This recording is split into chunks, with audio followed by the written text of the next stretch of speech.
Buenos días, tardes o noches, según la hora en que estén viendo este video.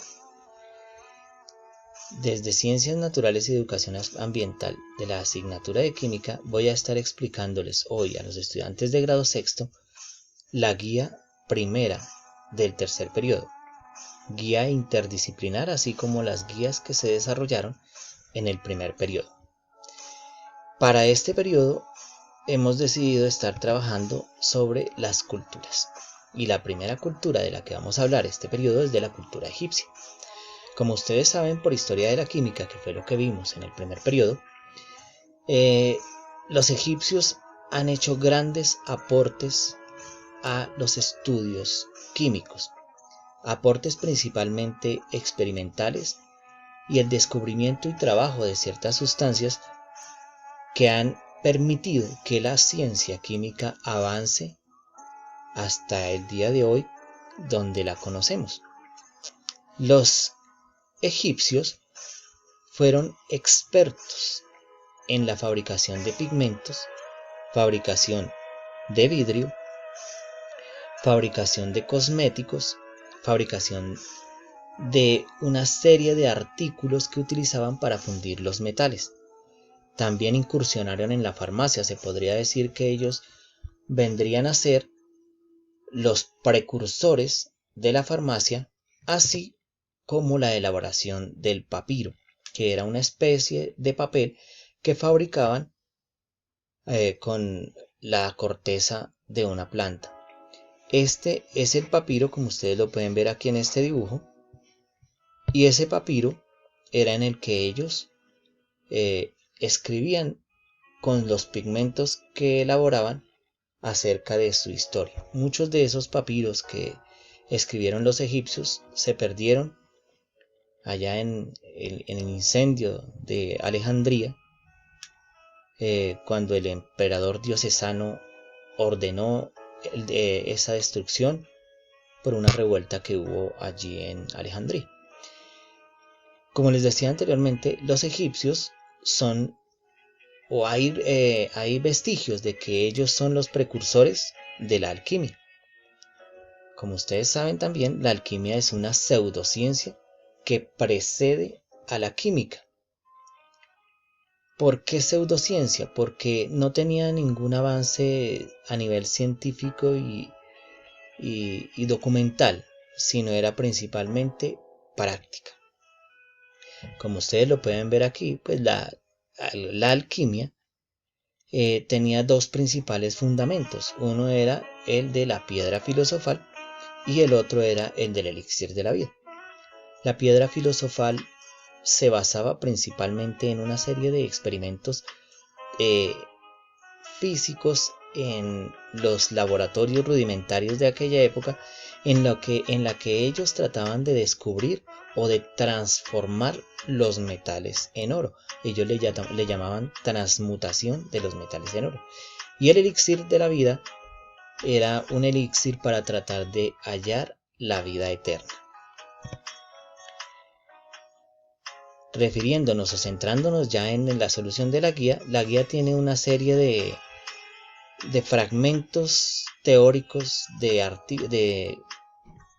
teóricos en los que se explican algunos temas relacionados con esta parte de la química, de la alquimia. Aquí, por ejemplo, les explican qué es lo de la alquimia, cómo surgió ese estudio, y algunos elementos o algunas sustancias químicas que fabricaban ya los egipcios. Por ejemplo, aquí hablan del mortero de cal, del papiro, que ya les había dicho yo, del vidrio, y los cosméticos y otras sustancias químicas, incluidos de los pigmentos que yo les había dicho al principio. Aquí hay una fórmula para embalsamar un cuerpo, porque resulta que este proceso de embalsamamiento también era un proceso netamente químico y experimental, que, si lo pudiéramos decir así, es la base química fundamental, el aporte que hicieron los egipcios a la química, porque gracias a la forma como ellos embalsamaban sus cuerpos, los cuerpos de sus muertos, pues se descubrieron gran cantidad de sustancias químicas y la forma como interactuaban esas sustancias en el organismo para evitar que los cuerpos se dañaran, llegaran a la putrefacción. Ya refiriéndonos a la guía, que es la forma de solucionarla, entonces tienen que fijarse en los textos anteriores, los que les estaba diciendo hace un momento, y a partir de esos textos y de pronto que les pueda servir esta explicación para resolver la pregunta. Entonces, las preguntas. Entonces, por ejemplo, la primera pregunta dice: ¿en cuál de los aportes egipcios se evidencia con mayor precisión la presencia de uso de los procesos químicos? Entonces ustedes hacen lectura y miran en todos esos procesos todo lo que hacían los químicos, los alquimistas antiguos egipcios, cuál estaba más relacionado con esos procesos químicos. La palabra procesos químicos se refiere específicamente a reacciones químicas que son capaces de producir otra serie de sustancias, y esas sustancias a su vez permiten que se estudie el comportamiento de elementos y de compuestos químicos. La segunda pregunta dice: ¿cuáles fueron los principales productos químicos elaborados por los egipcios? Es hacer una lista de eso que ya vimos. ¿Cuál crees que sea la importancia de los aportes en química de la cultura egipcia? Entonces, de acuerdo a la lectura y de acuerdo a lo que se ha dicho, pues explican ahí en sus propias palabras cuáles creen ustedes, cuál cree usted que es la importancia de los aportes en química específicamente de la cultura egipcia. Aquí la siguiente pregunta está relacionada con unas sustancias químicas. Entonces dice: nombrar en cada caso la cantidad y clase de átomos presentes en cada molécula. Entonces aquí yo les doy un ejemplo, pero aquí vamos a ser más gráficos. Esta sustancia que está aquí, la primera, voy a señalarla. Esta sustancia es el carbonato de sodio, ¿sí? Que como ustedes lo vieron, le llamaban natrón a ese carbonato de sodio los egipcios. Aún se utiliza ese término. O sea, son nombres comunes, pero el nombre científico es carbonato de sodio. El carbonato de sodio está formado por 1, 2, 3, 4, 5 y 6 átomos. Esa es la cantidad. La clase de átomos, entonces, tiene 1, 2 y 3 átomos de oxígeno. Esa es la clase: 3 átomos de oxígeno, 1 átomo de carbono y 2 átomos de sodio. Para complementar o para dar otro ejemplo, tenemos la potasa cáustica o carbonato de potasio.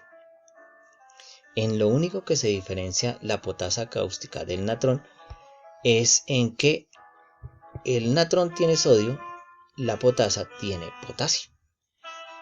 En cuantía tienen la misma cantidad de elementos, 6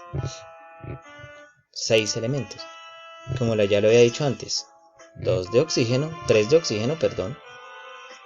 1 de carbono, pero en este caso 2 de potasio. Así es como deben hacer con estas sustancias químicas, que son las que se utilizan para el embalsamamiento. Entonces, el aceite de sésamo, el azúcar natural o sacarosa y la resina de pino. De esa manera deben resolver la guía. Entonces, muchachos, hasta pronto, nuevamente desde la clase de química en grado sexto, y nos estaremos viendo en otra oportunidad.